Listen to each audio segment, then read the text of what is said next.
Hello everybody, my name is Benjamin Bloom and here we are yet again. The football is coming thick and fast, so the previews, the reviews are coming thick and fast too. It was a full day of championship games, one of the rare days you only get this probably, and then the last game of the season where we get all 24 teams playing on one day. But we get that on Boxing Day. I was across two games. You can check my reviews of Brentford versus Swansea and Reading versus QPR. They're already up on the channel, as well as a double match experience. Tyler says, not good enough for us again yesterday. I believe he is a Derby fan, Tyler. So we will get into that as we go. It was game week number 24. Everyone except Forest and Reading now move on to 24 games as we eke into the second half of the season. Remember, round of games on the 29th. And on the 1st as well, so we'll be up to 26 games by January the 6th. Mike says, don't worry, Charlton at home for you on Monday. There we go. Gallows Humour alive and well in the chat. If you are in the chat, let me know what you saw. Let me know your thoughts. Hard to keep up with everything. Do rely on people smartening me up here. Dean says, Eze going in January, Tarab back. Wow, what a swap that would be. Let's start at the top. There is loads of goals to get through. Loads of good matchups as well. When we did the preview, identified a lot of teams next door neighbours to each other playing one another. Tyler says Marriott leaving Derby in January as well. We get the fun and games of the transfer window to talk about too. But starting at the top, it is West Brom trying to build on their huge, impressive 50 points. What happened to the hair? It's tied up behind my head, Robin. Don't worry, it's going nowhere. Well, it's going grey, but it's going nowhere.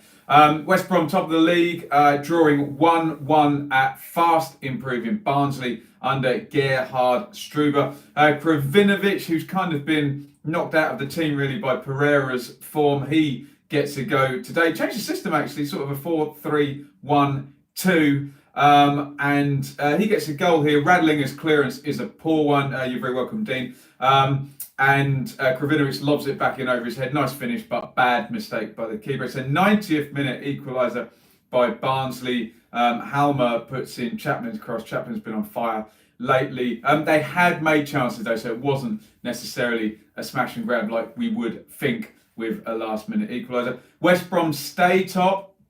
6 points in 4. No wins in the last 2. It's the slightest glimmer of hope for the chasing pack. You think, well, you just wouldn't have foreseen sort of 3-4 games ago that they were going to drop any points at all, these top two. But they have done, and it's opened up a little bit. So we do have some kind of automatic chase. But we know if West Brom and Leeds put their foot down for the rest of the season, that they're both up.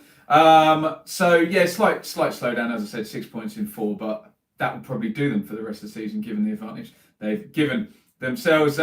We'd worried about the number 9 for West Brom. They go for both Robson Carney and Austin today. Neither score and the Baggies don't win. So, yeah, expect the 4-2-3-1 back next time. Tyler says West Brom v Leeds on New Year's Day. And hold your anger, Leeds fans. I will be at this game.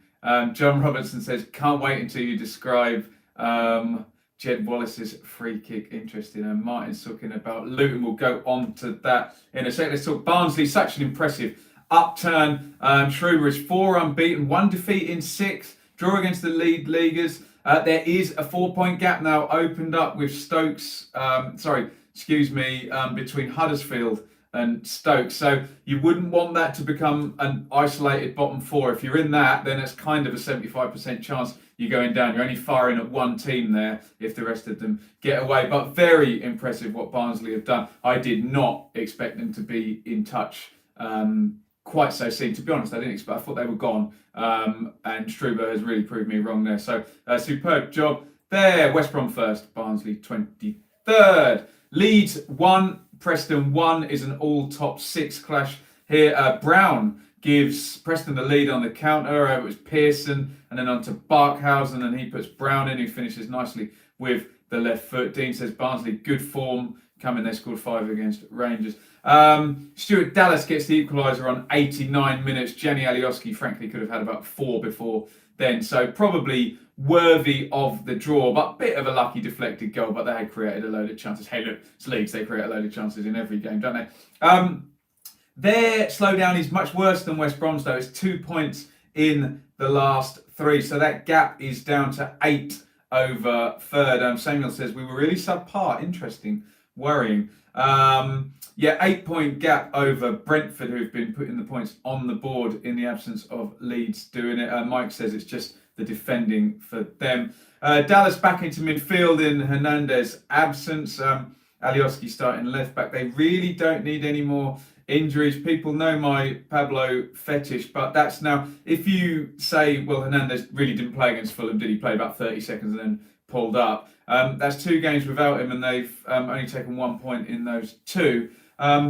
You do start to worry. And then, as we've pointed out, this big clash, West Brom versus Leeds, they could be dropping more points. Let me just quickly flash this up and see. They're away at Birmingham, so a chance for a win there. Birmingham not in the best form, are they? Preston, really good point for them, but when you get a late equaliser, it's always disappointing, isn't it?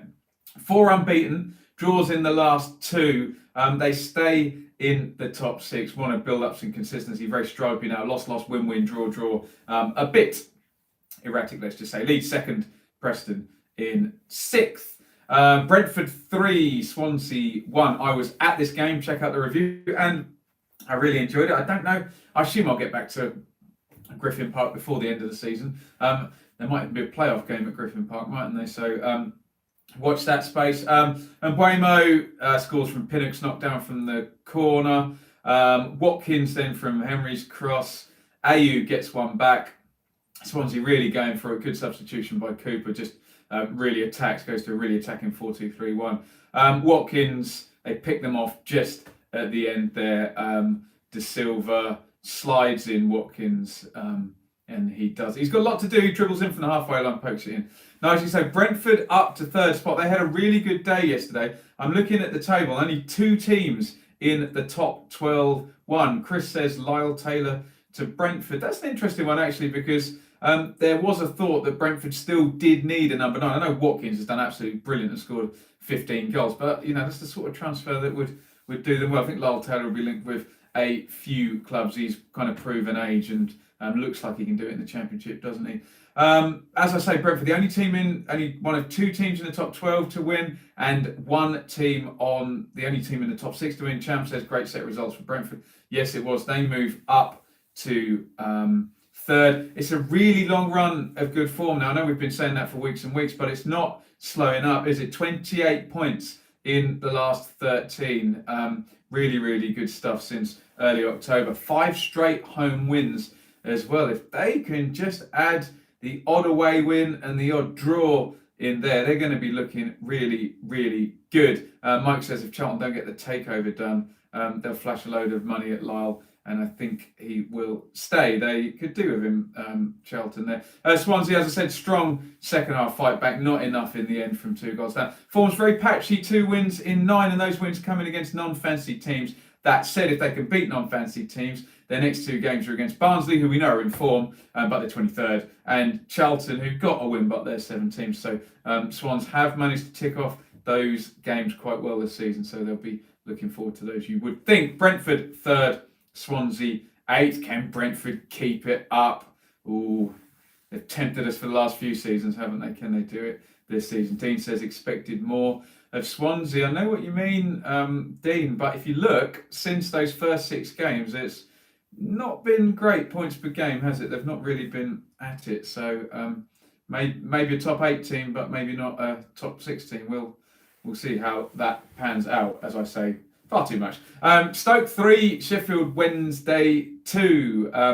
Philip quickly asks on Brentford, big question, whether to bring back Force from the Dons. I've seen Force score for the Dons this season. I went to MKV Wimbledon. Big striker who can play down the middle in that number 9 position if they need him. You'd imagine yesterday when Mbuemo's legs went and Benrahma's legs went, they could just move Watkins out and have a little out ball to play into the front when teams are coming at them. So yeah, may not be a bad shout. Anyway, Stoke 3, Sheffield Wednesday 2.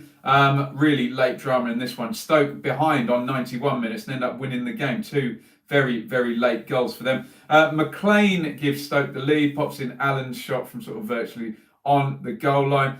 Fox, beautiful goal actually. I didn't think he had it in him. Fox flicks it on the near post. Lovely, lovely goal from Bannon's corner. Another Bannon corner. It's funny how we talk about Wednesday, it's always Bannon setting up everything, isn't it? Winnall's header, and then Leeds sticks it in. So they've gone 2-1 up.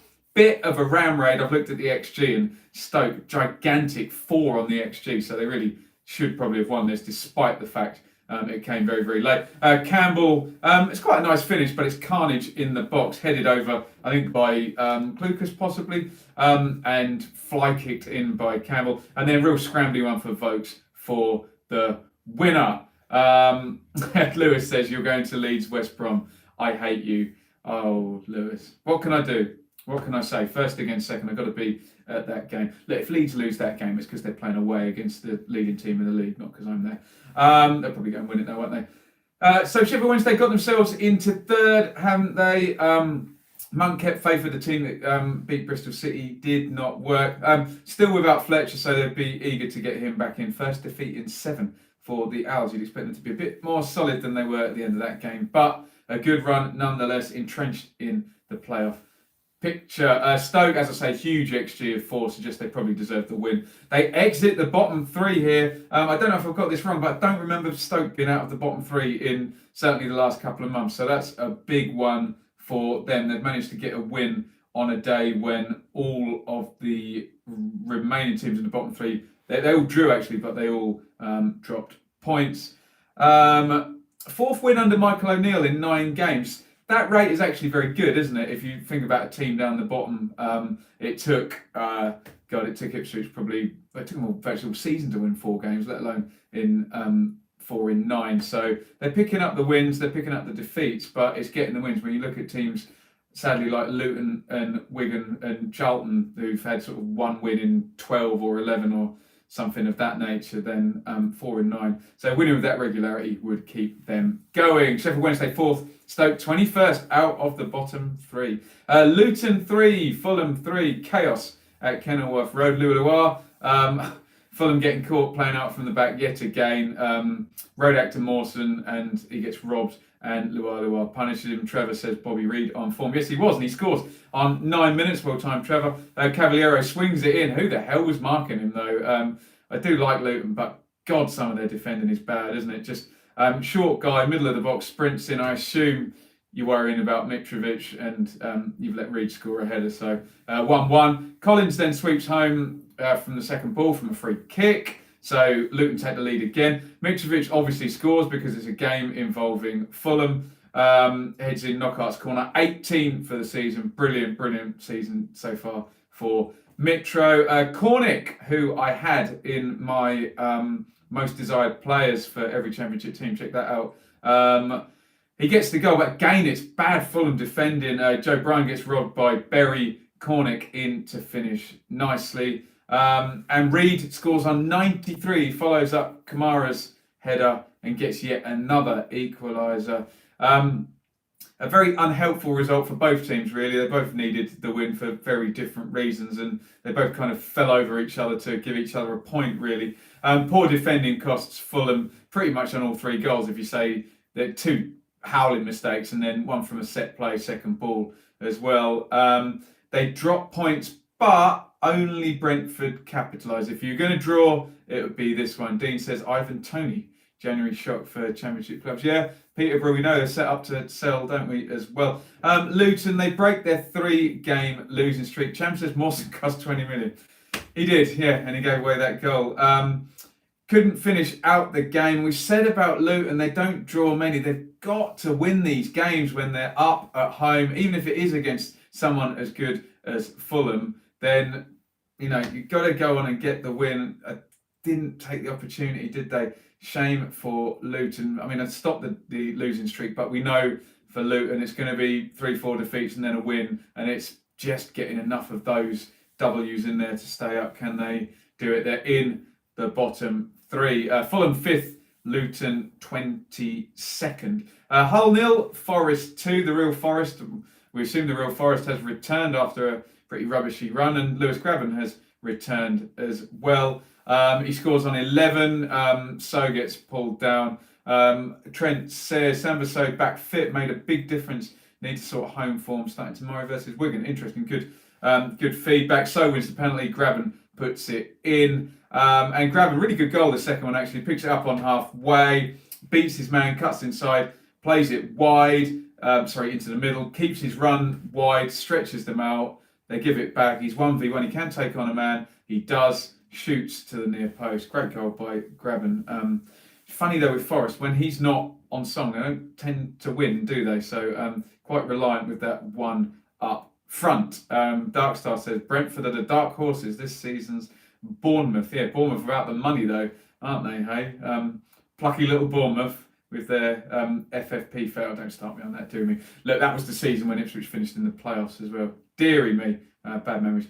Right, Forest, much needed win, much more in keeping with the run leading up to that kind of poor little stretch they've had. First win in 6, first clean sheet in 6, edge of the playoffs now for Forest. Game in hand as well. Hull end of the good run at home. 7 points in the last 6, so they're still kind of in top half form and in need of another surge. Forest 7th, Hull 13th. Enzo asks Forest's chance of top 6. Did I say Hull in 3rd? I meant 13th. Excuse me, I'm trying to read this and read the feed as well. Chances of Forest in the top 6. It's much of a muchness. You would say they're more set than Swansea and Blackburn below them. Bristol City and Cardiff could be sneaky ones, couldn't they? Depends on January. Looks like Carvalho is going to go out to raise some money to Marianakis' other club, doesn't it? If you'd asked me a few weeks ago, I would have said definitely for top 6. I do have them in my bracket, but I have West Brom and Leeds as very good. I have Brentford and Fulham as good. I have them below that bracket, I have to say, but that could mean playoffs for Forest. Right, Blackburn 1, Birmingham 1, Armstrong from the spot after Harding on Gallagher, 3rd in 5 for Armstrong. And Rabti then equalises from the spot. It was Bell on Magoma, and Rabti puts it in. Rovers keep up their unbeaten run. That's 8 games undefeated for Tony Mowbray. 3 draws in the last 4, though, means they've kept unbeaten, but the points have slowed down. They had set the bar very high, though, in the first 4 games of that run. 2 home games this week and 2 draws does feel like missed opportunity, and it seems strange that I'm saying Rovers missed an opportunity. If they won one of those, they would be tucked in 7th place, just behind the playoffs. Lewis says Fulham won't get automatic. If anyone bottles it, it'd be Brentford. They seem to be pretty consistent. Possibly right there, Lewis. Birmingham, they put an end to their 3-game losing streak. 1 win in 10 for the Blues, though. They are trending downwards towards that bottom 8, and with the Charlton win and the Middlesbrough win, it's closed up. And teams like Birmingham and Derby, who haven't been down there yet, I know Charlton haven't either, but they're a promoted team, they could get sucked down with a few bad results, couldn't they? Blackburn 9th, Birmingham 16th. Charlton finally get a win, my God. It's been a long time coming. Charlton 3, Bristol City 2. Bon lobs the opener in.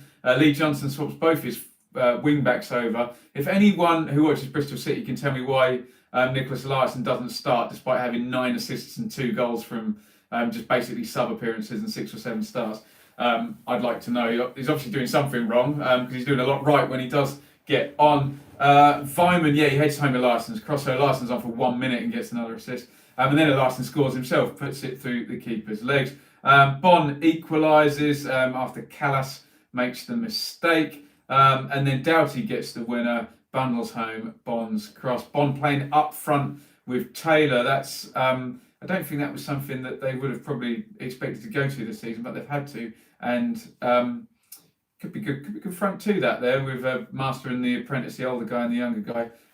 See how that works out. Bristol City, 4 straight defeats. Goodness me. Far and away their worst run of the season. Before this, they hadn't even had back-to-back defeats. They've been really consistent, and we'd removed the Streaky Lee moniker, but it's going to have to come back now with the 4 straight defeats. Sorry to Bristol City. Cham says, incredible win for Charlton. 10 first teamers out, my God. Mike says, Leco's gone back to West Brom. Can't catch a break with these. And I'm not laughing at this, that the guy's injured, but yeah, they cannot catch a break. I noticed Pratley was playing at centre half as well, so good stuff. Charlton, I've been recycling the same stat every single week, hadn't I?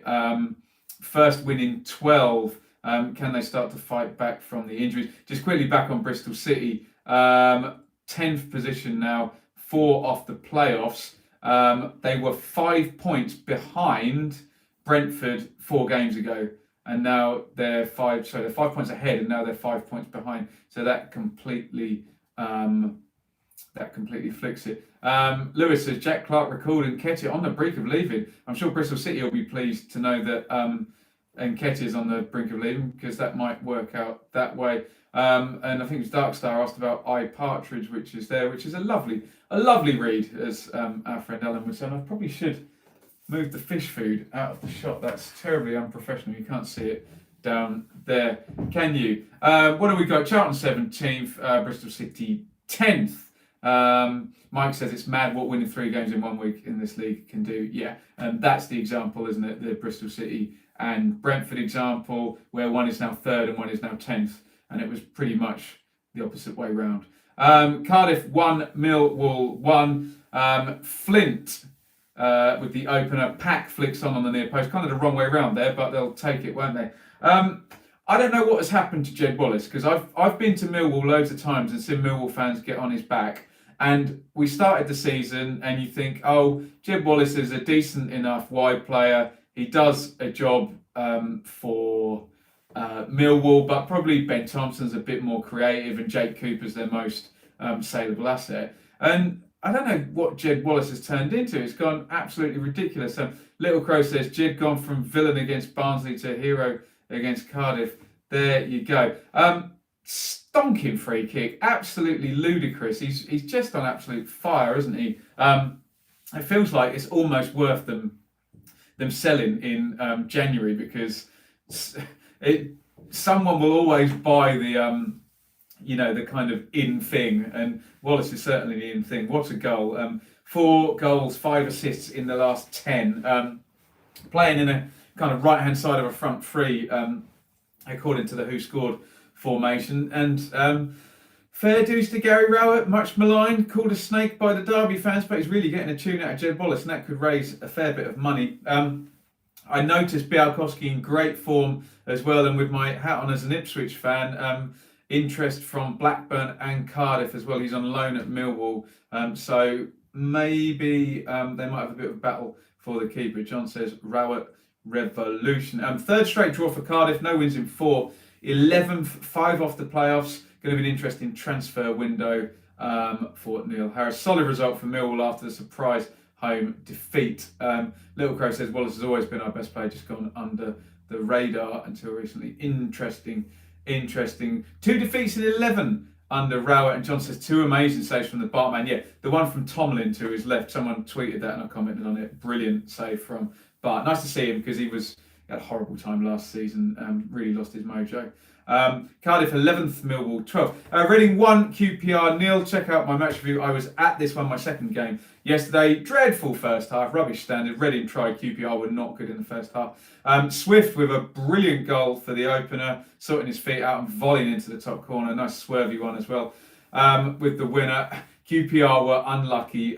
They had probably 3 what you'd term big chances at the end there. And I said on my video, brilliant save, but apparently it hit the Reading keeper in the head, the one from Diddly Doodah, Hugel. Lewis says, go to Leeds Arsenal, you might finally go to a game where we win in London. Hey, no one's been to a game where Leeds win in London since 2017. Dean says, how didn't we score? It's just one of those days, wasn't it?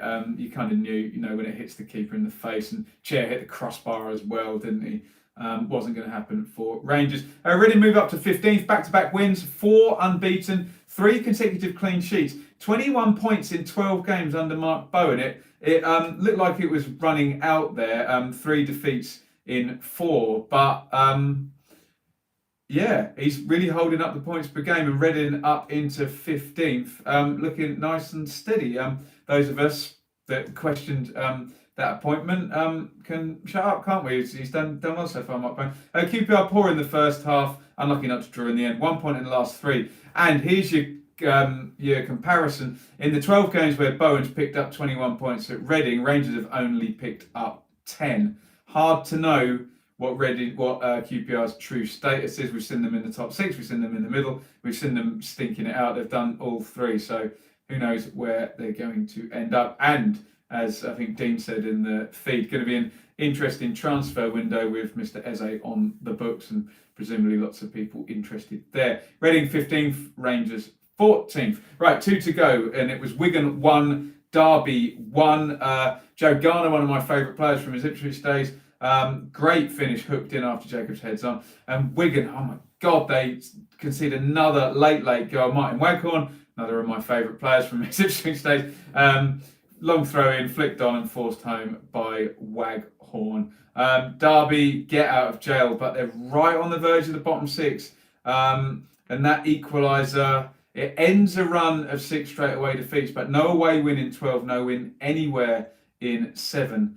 The whole season very much propped up by a run of 5 straight home wins in early autumn, well, end of September, right the way through October and the start of November. They won 5 straight home games. Otherwise, they've been pretty awful for the rest of it, Derby. And Mr. Rooney due to debut very, very soon. We'll see how that pans out.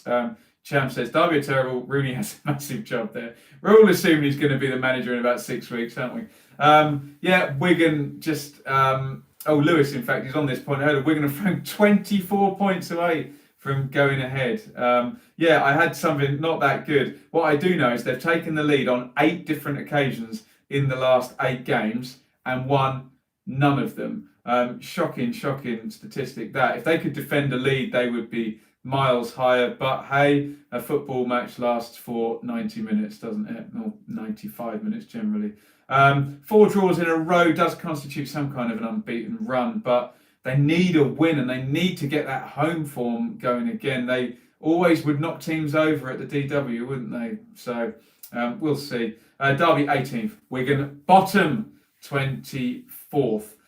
Interestingly, look at that down the bottom there. The only team in the bottom, literally 9 or so, not to score any points was Huddersfield in 20th. Interesting. Borough 1, Huddersfield 0. We'll speak about them now.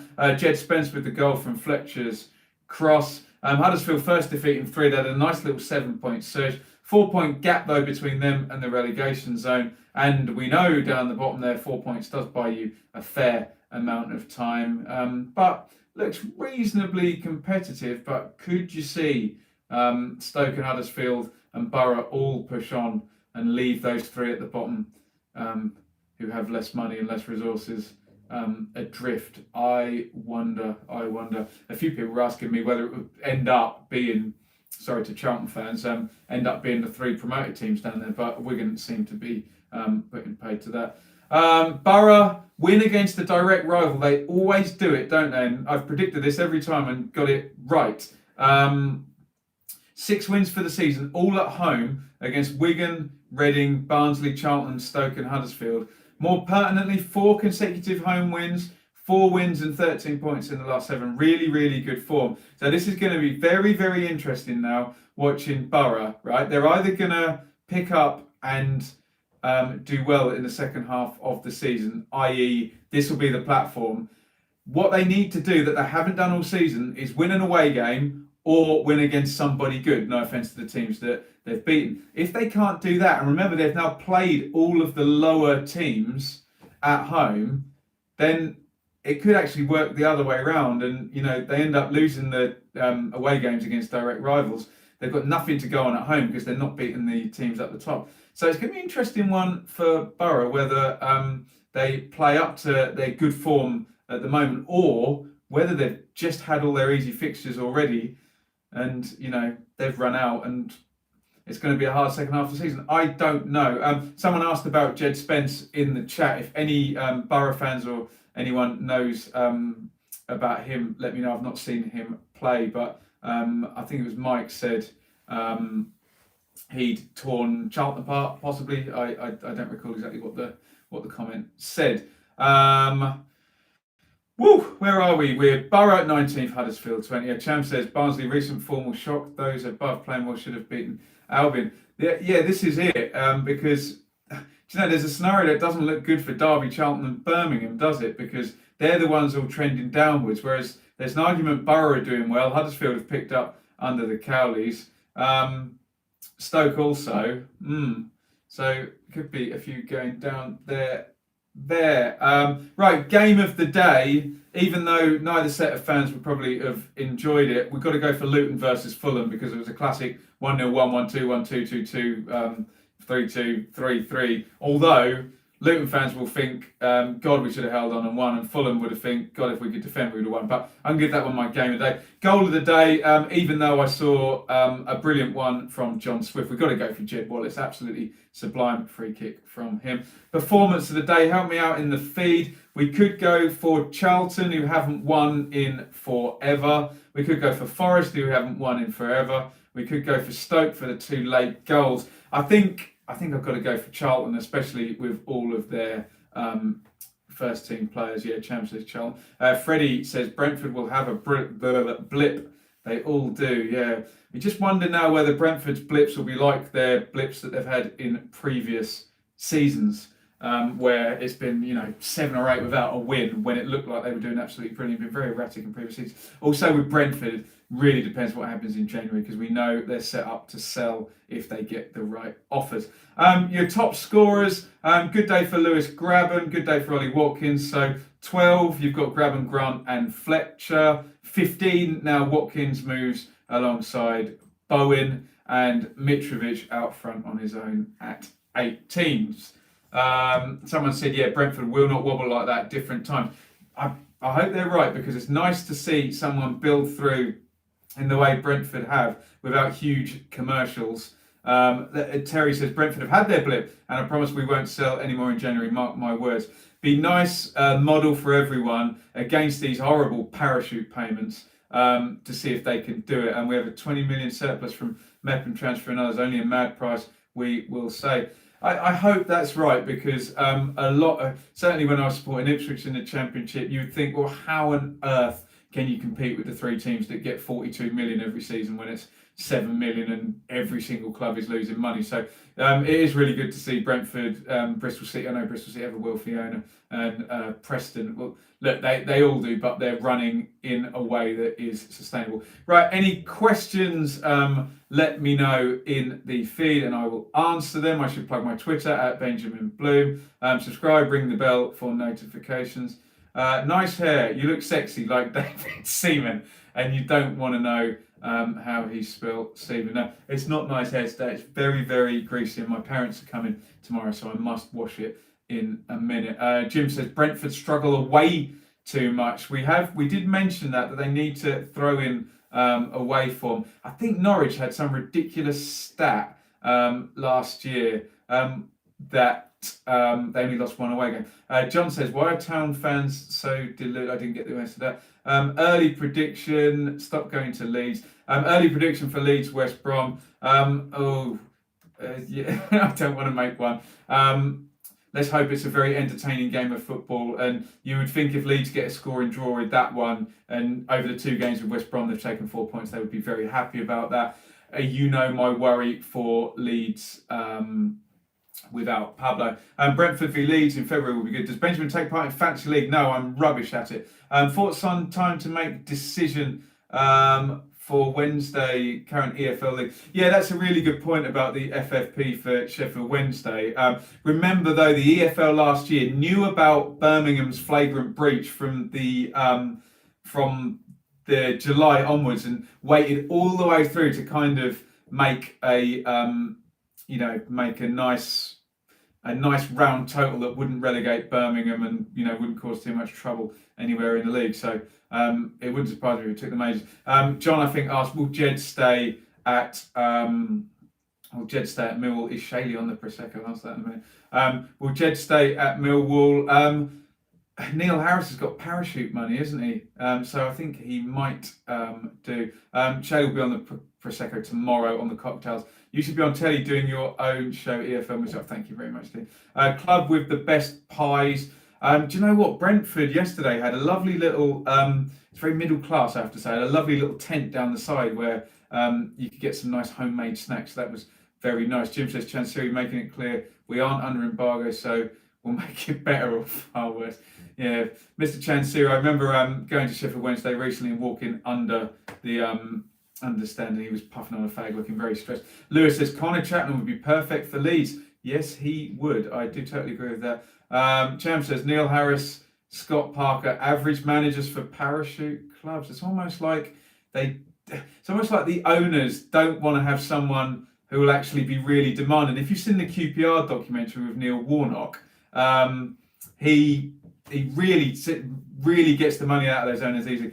Freddie says, something about where I park every time. Maybe I could. Mike says, is it true that Ipswich is just a small town in Norwich? Ipswich is actually probably the furthest derby away. It's about 40 miles. So no, absolutely nothing to do with Norwich. Yeah, and just park for all your parking needs. Right. I've done a whole load of questions. I've tried to keep up. Thank you so much for everyone. I've got to answer that one though. Will Bart stay at Millwall? As an Ipswich fan, I want some money, so I hope not, although I really like Millwall. It'd be nice if Millwall could sign him. Hey, what about this?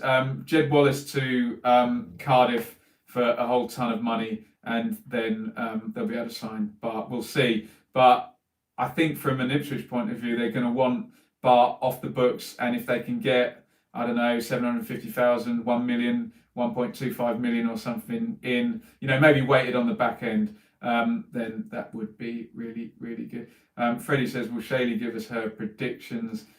She only tends to predict Millwall and Fulham matches. So I would have to see who they've got, although Millwall have got Brentford, haven't they? Interesting. Speaking of predictions, I'll try and get the show knocked out tomorrow. It might not be a live stream. Thank you very much, Dean. Thank you for tuning in. He's definitely been in for the whole stream as well. If you've lasted 36 minutes, then congratulations of me. Waffling, spread the word, retweet, tell your friends. The best group of knowledgeable Championship fans is always in here. None of this, we was robbed, you're a fraud stuff. Really good comments from all of you guys. So that's what we're trying to do here, trying to make it the best analysis for the Championship, because we know it gets a bit neglected, doesn't it? As we see from the terrible coverage of teams like Sheffield United when they actually get up and no one even has a clue about how they've done it. But there you go. Right. Thank you very much for watching. I am going to go and probably have another glass of wine and watch a movie. I'll see you all tomorrow, hopefully, for the predictions, if I can get it written and if my family don't stay all day. Over and out.